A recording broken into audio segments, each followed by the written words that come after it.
ఈ వీడియో ప్రవక్త అయిన యోనాను గురించినది. చాలా కాలం క్రితం ప్రశాంతమైన ఒక చిన్న పట్టణంలో దేవుడు ఎన్నుకున్న ప్రవక్త అయిన యోనా అనే వ్యక్తి నివసించేవాడు. ఒక ప్రశాంతమైన ఉదయం దేవుడు యోనాతో ఇలా అన్నాడు, నీనెవే అనే గొప్ప పట్టణానికి వెళ్ళి ప్రజలను వారి చెడు మార్గములను విడిచిపెట్టమని చెప్పు. వారి దుష్టత్వం నా సింహాసనాన్ని చేరుకుంది అని. కానీ యోనా భయపడ్డాడు. నీనెవే హింసాత్మక ప్రజలతో నిండిన నగరం మరియు అతడు తన ప్రాణమును గురించి భయపడ్డాడు. కాబట్టి దేవునికి విధేయత చూపే బదులు యోనా పారిపోవాలని నిర్ణయించుకున్నాడు. అతడు తన వస్తువులను సర్దుకుని దేవుని సన్నిధి నుండి తప్పించుకోగలనని భావించి తర్షీషు అనే దూర ప్రాంతానికి వెళ్లే ఓడను ఎక్కాడు. ఓడ ప్రయాణిస్తుండగా ఆకాశం చీకటిగా మారింది. గాలులు అరుస్తున్నాయి. ఒక భయంకరమైన తుఫాను సముద్రం మీదుగా వీచింది. ఓడను ఆకులాగా ఎగిరేసింది. భయభ్రాంతులకు గురైన నావికులు తమ దేవుళ్లకు మొరపెట్టారు. భారాన్ని తగ్గించడానికి సరుకును సముద్రంలోనికి విసిరారు.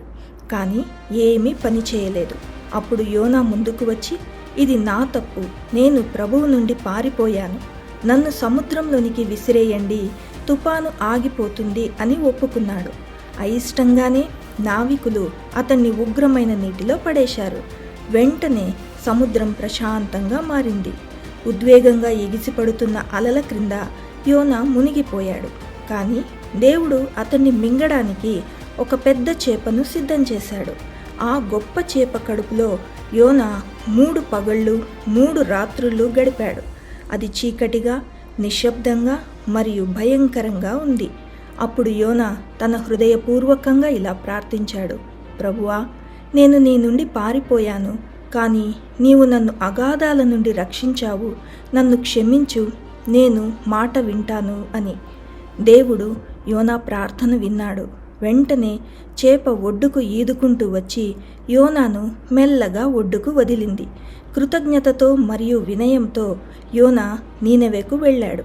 అతడు వీధుల గుండా నడుస్తూ ధైర్యంగా ఇలా ప్రకటించాడు, మీరు దేవుని వైపు తిరగకపోతే 40 రోజుల్లో నీనెవే నాశనమవుతుంది అని.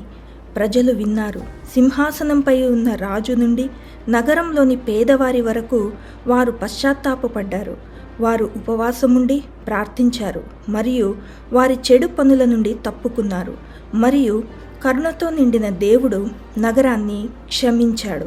కానీ యోనా కోపంగా, ఎందుకు ప్రభువా, వారు శిక్షకు అర్హులు కదా అని అతను ఎండలో కూర్చుని అరిచాడు. కాబట్టి దేవుడు ఒక సొర్ర చెట్టును పెంచి యోనాకు నీడ మరియు ఓదార్పునిచ్చాడు. మరుసటి రోజు ఆ సొర్ర చెట్టు ఎండిపోయింది. అప్పుడు యోనా మళ్ళీ కోపించాడు. దేవుడు సున్నితంగా యోనాతో ఇలా అన్నాడు, యోనా, ఈ మొక్కను నువ్వు పెంచకపోయినా దాని గురించి నువ్వు విచారిస్తున్నావే? మరి మంచి చెడులు తెలియక 1,00,000 మందికి పైగా నివసించే గొప్ప నగరమైన నీనెవెను గురించి నేను విచారపడవద్దా అని. ఆ క్షణంలో యోనా అర్థం చేసుకున్నాడు, దేవుని ప్రేమ మరియు కరుణ మనుషుల కోపం కంటే చాలా గొప్పవి అని.